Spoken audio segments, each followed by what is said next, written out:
Commissioner ಕಚೇರಿಯಲ್ಲಿ ಒಂದು social media monitoring cell ಅಂತಿದೆ. ಅದರಲ್ಲಿ ಈ ಭಾಗ ಹುಬ್ಳಿ ಧಾರವಾಡಕ್ಕೆ ಸಂಬಂಧಪಟ್ಟಂತಹ ಸೋಷಿಯಲ್ ಮೀಡಿಯಾಗಳು ವಾಚ್ ಮಾಡುವಂಥದ್ದು, ಮತ್ತು ಎಲ್ಲೆಲ್ಲಿ ವೈಲೇಷನ್ಸ್ ಆಗ್ತಾಯಿದೆ, in the form of violation of the law ಇರ್ಬೋದು, ಅಥವಾ ಪ್ರೊವೊಕೇಟಿವ್ ಸ್ಟೇಟ್ಮೆಂಟ್ ಇರ್ಬೋದು, ಅಥವಾ ಅಬ್ಜೆಕ್ಷನಬಲ್ ಕಂಟೆಂಟ್ ಪೋಸ್ಟ್ ಮಾಡುವಂಥದ್ದು, ಅದೇ ರೀತಿ ಈ ಟ್ರಾಫಿಕ್ ವೈಲೇಷನ್ಸು ಆಗ್ತಿರುವಂಥದ್ದು, ಆ ಥರದ್ದೆಲ್ಲ ವಾಚ್ ಮಾಡುವಂಥ ಒಂದು 5 ಜನರ ತಂಡ ಇದೆ.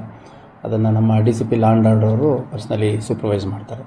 ಅದರಲ್ಲಿ ಒನ್ ಆಫ್ ದಿ ಪ್ರೊಫೈಲಲ್ಲಿ ತುಂಬ ಹೈ ಎಂಡ್ 2 ವೀಲರ್ ವೆಹಿಕಲ್ಗಳನ್ನ ಇಟ್ಕೊಂಡು ಅದರದ್ದು ನಂಬರ್ ಪ್ಲೇಟ್ ತೆಗೆದು without helmet, all traffic rule violation ಮಾಡಿಕೊಂಡು, ರ್ಯಾಶ್ ಆ್ಯಂಡ್ ನೆಗ್ಲಿಜೆಂಟ್ ಆಗಿ ಡ್ರೈವ್ ಮಾಡಿಕೊಂಡು, ಅಲ್ಲಿ ಸ್ವಲ್ಪ ಕ್ರೌಡ್ ಇದ್ದಂಥ ಸಂದರ್ಭದಲ್ಲಿ ಶೋಕಿ ಜಾಸ್ತಿ ಮಾಡಲಿಕ್ಕೆ ಆಕ್ಸಿಲರೇಟ್ರು ರೈಸ್ ಮಾಡೋದು, ಸ್ಪೀಡ್ ಜಾಸ್ತಿ ಮಾಡೋದು, ಹೆಣ್ಮಕ್ಳಿದ್ದ ಹತ್ರ ಸ್ವಲ್ಪ ಸ್ಪೀಡ್ ಜಾಸ್ತಿ ಮಾಡೋದು, ಈ ಥರ ಎಲ್ಲ ಮಾಡ್ತಿದ್ದಂಥವ್ರದ್ದು ಪ್ರೊಫೈಲ್ಗಳನ್ನೆಲ್ಲ ನಾವು ಫಿಲ್ಟರ್ ಮಾಡ್ತಾಯಿದ್ದೀವಿ. ಅದರಲ್ಲಿ ನಮ್ಮ ಗೋಪನಕೊಪ್ಪ ಆ ಏರಿಯಾದೊಬ್ಬ ಸಚಿನ್ ಅನ್ನೋಂಥ ಹುಡುಗ ಒಂದು ವೈಲೇಷನ್ ಮಾಡಿದ್ದಾನೆ ಅಂತ ನಿನ್ನೆ ಮಾಧ್ಯಮದಲ್ಲೂ ಕೂಡ ಕೆಲವು ಮಾಧ್ಯಮಗಳಲ್ಲಿ ಸರ್ಕ್ಯುಲೇಟ್ ಆಗಿತ್ತು ಮತ್ತು ಪ್ರಚಾರ ಆಗಿತ್ತು. ಸೊ ಇಮಿಡಿಯೇಟಾಗಿ ನಮ್ಮ ಅಧಿಕಾರಿಗಳಿಗೆ ಸೂಚನೆ ಕೊಟ್ಟಿದ್ದ ಹಿನ್ನೆಲೆಯಲ್ಲಿ ಒಂದು ಪ್ರಕರಣವನ್ನು ದಾಖಲು ಮಾಡಿಕೊಂಡು ಗಾಡಿ ಸೀಸ್ ಮಾಡಿ ಆ ವ್ಯಕ್ತಿಯನ್ನು ಕೂಡ ಅರೆಸ್ಟ್ ಫಾರ್ಮಾಲಿಟೀಸ್ ಮಾಡಿ ಬೇಲ್ ಮೇಲೆ ರಿಲೀಸ್ ಮಾಡುವಂಥ ಕೆಲಸ ಮಾಡಿದ್ದಾರೆ.